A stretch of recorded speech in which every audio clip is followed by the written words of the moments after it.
Өшпейді халық жыры қартаймайды, кіші деп оны ешкімде айталмайды. Халықтың жүрегінің түкпірінен төгілген күй шынжорға тайпалмайды.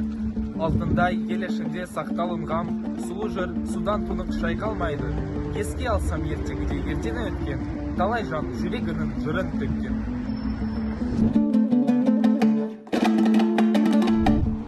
Халықтың сәлемі, домбырасын серік қып, өткізді жамбыл ғасырды. Өлеңін төгіп өрнектеп, асуардан асырды. Қара терге малының, еңбегі кетіп далаға.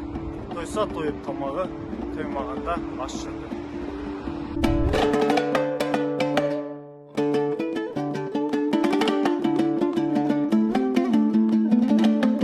Танадай көзі жайнаған, қалпына қанат қалмаған. Қуанышты қыздарым, беті қызыл алмадан. Алтын кірпік айқабақ, жамалы жарқын айнадан. Жүрегі қызыл Кремль, жұлдызындай жайнаған.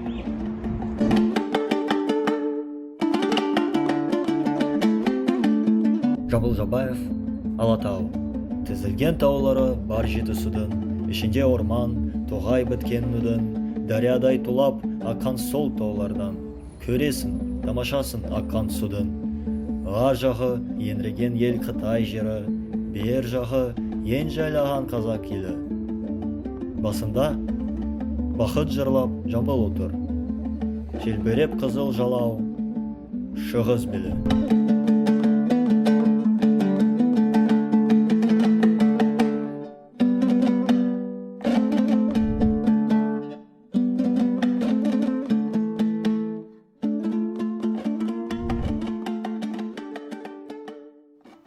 Сәлеметсіздер ме?